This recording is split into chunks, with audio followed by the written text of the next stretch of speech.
Hi, clinicians. My name is Joyce Martyr, and I've been a licensed clinical professional counselor for over 25 years. I'm a keynote speaker and the author of the internationally published and award-winning book, The Financial Mindset Fix.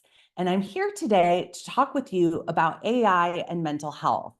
Have you thought about this connection? We're going to talk about the challenges, the benefits, and the mental health implications, and how you can help yourself and your clients navigate the tsunami of change. So for each of us, we're going to have a different response to AI. And so I want you to think about, what's your personal response to AI? Is it positive, negative, neutral, or not applicable? So how we feel about AI, we want to make sure that we're not projecting that onto our clients or our loved ones and assuming that that's how they're responding to it. So if we find it very overwhelming or to be a negative or bad thing for ourselves and our communities and the world around us, we want to be mindful that not everybody is having that same response. So we're going to talk about the positive and the negative responses, and recognizing that these can change over time. Maybe somebody's feeling positive about it now, and then it's going to change down the road. So for many people, ourselves included and our clients, AI is a stress buster because it is giving us new tools and opportunities to be more efficient at home and at work. So it's saving us time and money. For some of us, it can even help us with our decision making because we can run queries and gather information to help us make more informed decisions rather than lengthy Google searches on a topic. We can quickly access a review of information to help us make a more sound decision, whether it's a life issue or a professional issue. For myself, I blog for Psychology Today. So whenever I'm writing a given topic, I might enter into ChatGPT the pros, the cons, what are the top things to think about, so that I'm making sure that I'm covering those topics that people want to learn about in my article.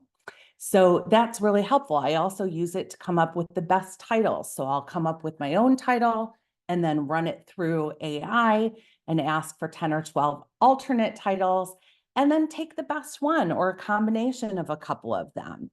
It can also help us with our skill enhancement. We all have our strengths and our challenges, and AI is available to help us in our areas of deficit. So we might not feel great about our ability to write social media posts to promote our private practice, but with AI can be trained to speak actually in your voice that you would write a post and then write the post for you. So that can really enhance our skills. So lots of different ways that it can be used to put together PowerPoint decks for presentations, or to utilize other technologies. So it can make us feel really empowered. We're so capable with AI. We can do things that we never were able to do before. So this can make us feel more positive about our self-esteem, and also be an opportunity for growth and learning. For example, I am in a networking group of women entrepreneurs called the Dames, and we have an AI pod that meets weekly. And I love being a part of that. It's women in their 20s all the way through their 70s learning AI together. And for myself at my age, it feels great to be learning a new skill. It's kind of fun. It's amazing what it can do. And it feels great that I am adapting and learning and utilizing these skills. For some of us, we may have a negative impact. So thinking about your clients and the work that they do, and how is AI impacting their work? So have you asked your clients in session how AI has been impacting them? This might be a good question to ask. And for clients that work in various industries, maybe in social media or as an administrative assistant, or as a copywriter, or perhaps in factories or production where AI may reduce some of the jobs, or maybe it's a call center or something like that. That can really be tremendously anxiety provoking if somebody thinks that their profession is going to become obsolete or that their job is not going to be sustainable or available to them in the future. That can cause a tremendous amount of money anxiety, financial anxiety, and stress. There's also ethical concerns about AI. So, some of the negative impacts and our feelings about it is, are the robots taking over the world kind of thing? And are we taking the heart and soul out of, human interaction and communication and work? So that is a concern for many people. Also, as we're learning it, it can be very frustrating and overwhelming because it's constantly changing. There's so many different platforms. And this can trigger feelings of inadequacy or low self-esteem in us. Like, how are other people learning and utilizing this so well? And it seems so difficult and foreign to me. That can feel really bad. So this tsunami of AI the stress from it can trigger mental health conditions, or it can exacerbate existing mental health conditions, such as anxiety, depression, eating disorders, substance misuse, and relationship conflict. So making sure that you're checking in again with your clients about the impact of AI on them. And then we also have other clinical considerations we want to think about for ourselves and our clients. How is age, generation, or life stage impacting their response to AI? So again, back to my AI pod in the dames, as we're learning AI, there are women in their 20s to their 70s. And the Gen Zs and the millennials have grown up with technology and are flying with AI. They are using it in a very sophisticated way in their businesses and practices, whereas maybe Gen Xers like myself are, newer in the learning, and it's maybe a little bit more challenging, a little bit more overwhelming. And I can see in general, some of the older women in the group are having challenges learning this technology. So it's important for us all to practice self-compassion about how our life stage may be impacting our response to AI. Maybe we're a stay-at-home, our client is a stay-at-home parent, so it's having no impact on them, but maybe they're worried that when they want to go back into the workforce, they're going to be really far behind because they haven't kept up with AI.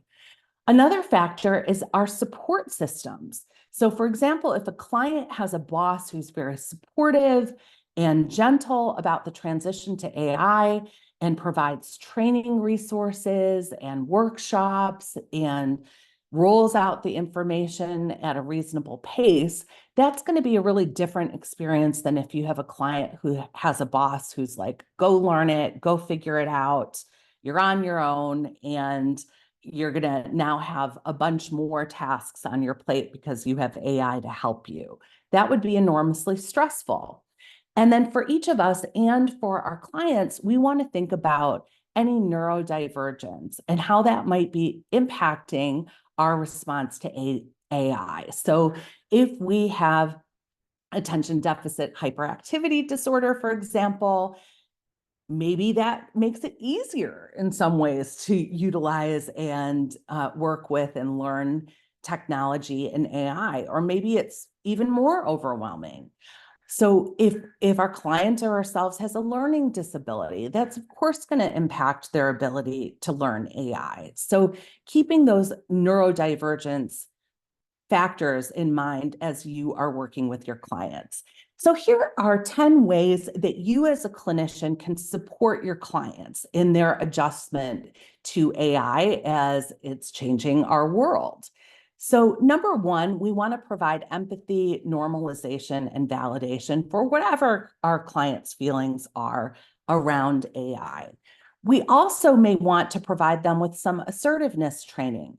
For example, if they need more support from their employer, more training, more time, better boundaries, then we can use assertiveness practices like role playing and, self-advocacy training to help our clients navigate these challenges at home and at work. If they're feeling overwhelmed and frustrated, mindfulness practices can really help them get rooted in their body and in the here and now and stop, worrying about the unknowns of the future. Cognitive behavioral therapy is really helpful because if clients have negative, catastrophic, or fear-based beliefs around AI and themselves, like I'm never going to learn it, I'm going to lose my job, that can become a self-fulfilling prophecy. So we want to help our clients become aware of their self-talk around AI and to restructure any irrational thought systems or belief patterns and neutralize those or rewrite those into more positive narratives using thought records, thought stopping, and other CBT techniques. Also, anytime that we're dealing with uncertainty and change, that's stressful. So we want to remind our clients to bolster their self-care. And if they use technology all the time, they may need more antidotes to technology, like unplugging from their devices and getting out in nature or practicing their hobbies. We also want to support our clients in cultivating a support network for themselves and asking for the help and support that they need. So whether that's at home or at work in terms of learning AI and the skills that are involved with that, making sure that they have mentors, that they are talking vulnerably and honestly with others about how they're feeling and asking directly for the help that they need from people who are capable of providing it. And all the way along, we want to remind ourselves and our clients to practice self-compassion and give ourselves grace and time to adjust to all of these changes, to remember all our wonderful strengths and gifts and cut ourselves some slack if we're having some frustration or a challenging learning curve as we adapt to AI. We also can remind our clients to have a growth mindset that challenges our opportunities for growth and learning and cultivating greater resilience. So while it can be frustrating and hard, there's a lot of important blessings and lessons that come out of these life challenges and experiences. We also want to remind our clients to have work-life harmony. So making sure, again, that they are having healthy boundaries with work, that they are setting limits, and that they are practicing good self-care, getting proper sleep and nutrition and exercise and support from loved ones, and practicing self-care in every sense of the word, including self-forgiveness and self-compassion.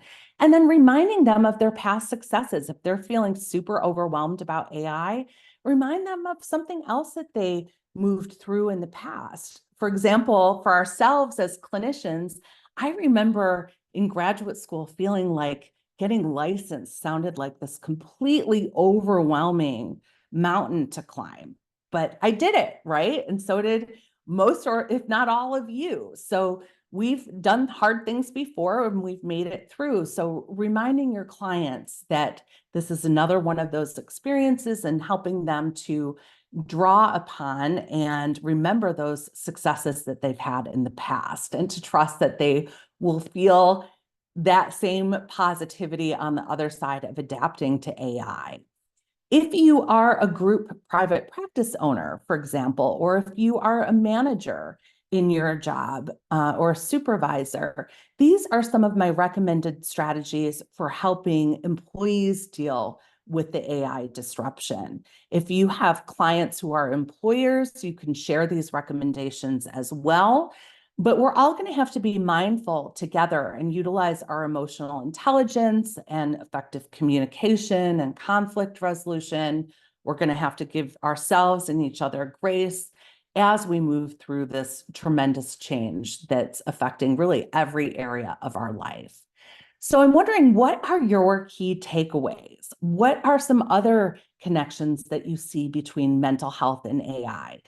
For example, I know that AI is being used to create apps and other things that will be mental health resources for ourselves and our clients. And so, what are some of these connections? How are you going to reflect on this mini presentation and maybe check in with your clients about AI? If you have any questions, I welcome you to direct message me. I'd love to connect with you on social media. I also have a QR code here that you can hold your camera up to and access a landing page of resources and information, including my articles for Psychology Today, Choosing Therapy, and others, and information about my book and my public speaking. And I hope I can be a support and resource to you. Thank you so much. I hope you enjoyed this presentation.